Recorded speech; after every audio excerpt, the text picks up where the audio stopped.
आता स्थानिक स्वराज्य संस्थांवरती सत्ता मिळवण्यासाठी महायुतीतल्या सर्वच पक्षांनी जय्यत तयारी सुरू केली आहे।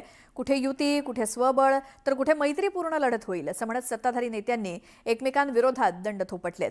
मग रायगड असो, कल्याण डोंबिवली असो किंवा जालना, या ठिकाणी महायुतीतले मित्रपक्ष एकमेकांना थेट आव्हान देऊ लागलेत। त्यामुळे महायुतीतला कलगीतुरा समोर आलाय। जर आम्ही थोडीशी वाकडी मान फिरवली असती, मी असो, दळवी असते, रवींद्र असते, आमचा योगेश कदम असते, तर सांगापलटी घोडे पडा। न्यूनगंडांनी पछाडलेली, भयगंडांनी पछाडलेली माणसं अशा पैकी वक्तव्य करतात। युती करा त्यांच्या मनातच नसेल आम्ही तरी काय करणार, मग होईल काय सांगापलटी घोडे पडा। युती करायची म्हणायचं आणि मित्रपक्षावर आरोप करायचं, मला असं वाटतं थोडा संयम ठेवायचा। आगामी महापालिका आणि स्थानिक स्वराज्य संस्थांच्या निवडणुकीपूर्वी विरोधी महायुतीतल्या नेत्यांमध्ये रंगलेला हा कलगीतूर। रायगडमध्ये शिवसेना आणि राष्ट्रवादीच्या नेत्यांमधून विस्तवही जात नाही। अशातच रायगडच्या महाड नगर परिषदेत महायुतीतील राष्ट्रवादी काँग्रेस आणि भाजपाची युती झाल्यामुळे महायुतीत ठिणगी पडली। त्यामुळे शिवसेनेने सर्व 20 उमेदवार जाहीर करत एकला चलोरेचा नारा दिलाय। यावरून गोगावले आणि तटकरेंमध्ये शाब्दिक युद्धाला तोंड फुगलंय। मला असं वाटतंय हे जर तुम्ही त्यांना विचारलं तर बरं आहे, कारण मी काय मला सांगितलं, आमची नीतिमत्ता, आमची नियत हे आम्ही खासदारकीला दाखवून दिली। तुम्हाला सगळ्यांना माहिती आहे, जर आम्ही थोडीशी वाकडी मान फिरवली असती, मी असतो, दळवी असते, रवींद्र असते, आमचा योगेश कदम असते, तर टांगापलटी घोडे फडा, हे लक्षात ठेवा। त्यांना किती पण बोटं दाखवू द्या, एक बोट त्यांच्याकडे जातं ते विसरतात, एक बोट माझ्याकडे देताना 4 बोटं त्यांच्या अंगावरती जातात, हे विसरतात। निसर्गाचा धर्म आणि नियम विसरणाऱ्या माणसांच्या पुढे माझ्यासारख्या छोट्या पामरांनी काय बोलावं। न्यूनगंडांनी पछाडलेली, भयगंडांनी पछाडलेली माणसं अशा पैकी वक्तव्य करतात, परंतु भारतीय जनता पक्ष, राष्ट्रवादी काँग्रेस पक्ष नेटाने या जिल्ह्यामध्ये महायुतीच्या माध्यमातून काम करणार आहे। एकीकडे रायगडमध्ये शिवसेना आणि राष्ट्रवादीत कलगीतुरा रंगलेला असतानाच दुसरीकडे शिंदेंचा बालेकिल्ला कल्याणमध्ये महापौर पदावरून शिवसेना आणि भाजप नेत्यांमध्ये दावे प्रतिदावे केले जात आहेत।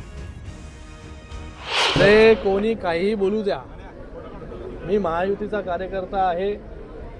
महायुतीचा महापौर जो आहे तो या कल्याण डोंबिवलीमध्ये बसेल।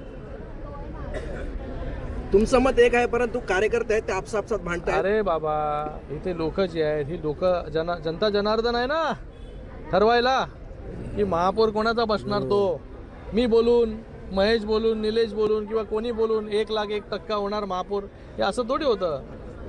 अरे लोग, ये पब्लिक है, ये सब जानती है। आणि या कल्याण डोंबिवलीमध्ये जवळजवळ 8 ते 10 हजार कार्यकर्त्यांची फौज या भारतीय जनता पार्टीची तिथे आहे। आणि आमची अशी इच्छा आहे ना भारतीय जनता पार्टीची कार्यकर्त्यांची की महापौर जो बसावा हा पूर्णपणे महापौर हा भारतीय जनता पार्टीचा बसावा, अशी इच्छा आहे आम्हाला।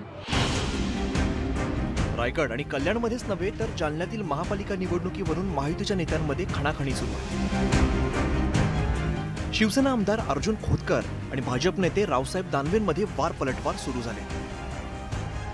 महिनाभर अगोदरच त्यांना पत्र दिलं आणि पत्राची वाट बघतोय। त्यांना बोललोय आम्ही जाऊन युती करा, त्यांच्या मनातच नसेल तर आम्ही तरी काय करणार, मग होईल काय टांगापलटी घोडे पडा। आम्हाला आमच्यात बी आहे ना ताकद, असं थोडीच आहे। पत्र द्यायचं, युती करायची म्हणायचं आणि मित्रपक्षावर आरोप करायचं, मला असं वाटतं थोडा संयम ठेवल्यासारखं, पण थोडा संयम ठेवला पाहिजे। एका बाजूला नाव डिक्लेअर करायचं महापौराचं, दुसऱ्या बाजूला युतीला बसा असं म्हणायचं, हे सुद्धा मला असं वाटतं चुकीचं आहे। पण त्यांच्यासोबत आम्ही बसल्याच्या नंतर निर्णय करू। एक तर खरं आहे की जालना महापालिकेवर भगवा शिंदे साहेबांनी काल मत व्यक्त केलं, त्या मताशी मी सहमत। जळगावमध्येही मंत्री गुलाबराव पाटलांनी स्थानिक स्वराज्य संस्थांच्या निवडणुकीच्या पार्श्वभूमीवर मित्रपक्षांना थेट इशारा दिलाय।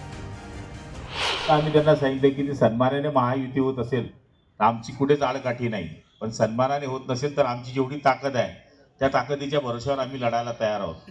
आणि मला तरी असं वाटतं की जिथे सन्मान आहे तिथे प्रत्येक गोष्टीला मान्यता द्यायची असते। महायुतीच्या नेत्यांमध्ये आव्हान आणि प्रतिआव्हानांचा सामना रंगलेला असतानाच मुख्यमंत्री फडणवीसांनी सामोपचाराची भूमिका घेतली आहे। जिल्ह्यामध्ये त्या सोयीप्रमाणे त्या पक्षांनी एकत्रित येऊन केलेला आहे।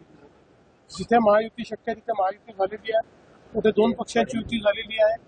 कुठे कुठेच युती झालेली नाही. त्याच्यामुळे हे जिल्हा स्तरावरचा छोटी निवडणूक आहे, ही काही मोठी निवडणूक नाही आहे, ही काही राज्याची निवडणूक नाही आहे. तर तिथल्या तिथल्या परिस्थितीप्रमाणे निर्णय होत असतात.